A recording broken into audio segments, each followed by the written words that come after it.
और बड़ी खबर आ रही राजधानी लखनऊ से, जहां योगी सरकार किराएदारी कानून लाने की तैयारी में। अब किराएदारी कानून की तैयारी हो रही है तो मकान मालिक किराएदार विवाद जो लगातार सामने आते हैं, कई बार किराएदार मनमानी का आरोप लगाते हैं तो कई बार मकान मालिक इस बात से डरे रहते हैं, परेशान रहते हैं कि किराएदार घर खाली नहीं कर रहा है। तो ऐसे में दोनों के हितों को ध्यान में रखते हुए एक नया कानून लाने की तैयारी में सरकार है, तो किराए पर रहने वालों को इसकी जानकारी मिलेगी। तो अब ये बड़ी खबर है। और जो विवाद आए दिन होते हैं, क्योंकि छोटे मोटे नहीं है, अमूमन लोग जो अपने शहरों से बाहर किराए पर रहते हैं, तो ऐसे में विवाद भी अक्सर सामने आते हैं। अजीत सिंह हमारे सहयोगी लखनऊ से और जानकारी देंगे। तो अजीत, वाकई में ये बड़े ही विवादों का एक मुद्दा रहता है किराएदार मकान मालिक के बीच में, तो फिलहाल किस तरह की तैयारी में अब सरकार है?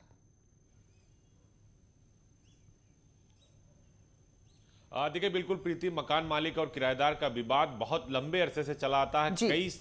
कभी कभी 50 से 60 साल ये मुकदमे चलते हैं कि किराएदार मकान को नहीं खाली कर रहा है। कभी कभी होता है कि मकान मालिक बाहर रहता है, उसके किराएदार रहते हैं। तो इन सब को लेकर सरकार के पास जो सर्वे आया था उसके हिसाब से अब एक ऑर्डिनेंस यानी कानून, किराएदारी पर एक कानून लाने की तैयारी कर रही सरकार। और बाकायदा जो आवास विकास है उसने सर्वे तैयार किया। इस कानून के तहत जो किराएदारी विनियमन 2020 का जो अध्यादेश लाया जाएगा, उसके तहत कई सारी चीजें होंगी कि अगर मकान मालिक और किराएदार घर में रहते हैं तो दोनों को सूचना देनी होगी आवास विकास को कि आखिर आपके घर में जो किराएदार रह रहे हैं वो कौन है, कहां है। पूरा एक सर्वे आंकड़ा होगा सरकार के पास कि किसके घर में कौन रह रहा है। इसके साथ दो चीजें पूरी होंगी। एक तो ये कि अगर बाहरी व्यक्ति कोई आके रहता है, कभी कभी आपने देखा होगा कि बाहर से कोई व्यक्ति आया और नाम पता बदलकर किराए पर रह रहा, बाद में पता चला कि उसका इतिहास आपराधिक है, इन सब पर शिकंजा कसा जाएगा। इसके साथ ही चूंकि जो विवाद होता था उसको लेकर सरकार लगातार ये कहती थी कि लोग कोर्ट चले जा रहे हैं, मकान नहीं खाली हो रहा। तो इस कानून के तहत जो कैबिनेट में पारित किया जाएगा प्रीति, इसमें साफ तौर पर दो बातें होंगी कि अगर आप किराए पे रह रहे हैं तो बाकायदा आपका एक एग्रीमेंट होगा और एक समय सीमा तय की जाएगी। सरकार बाकायदा उसको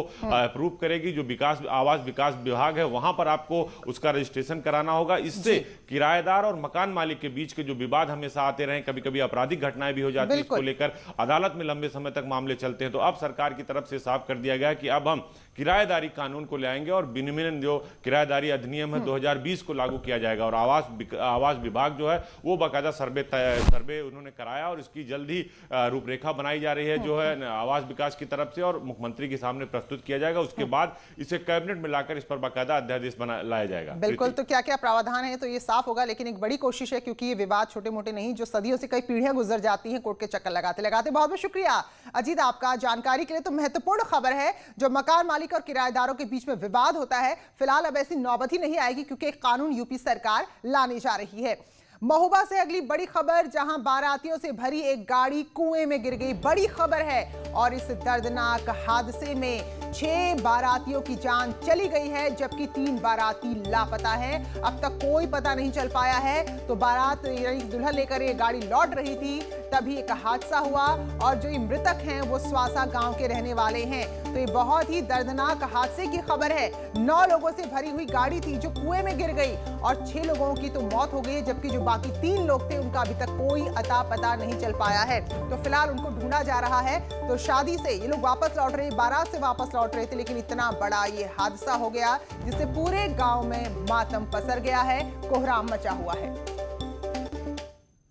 और फतेहपुर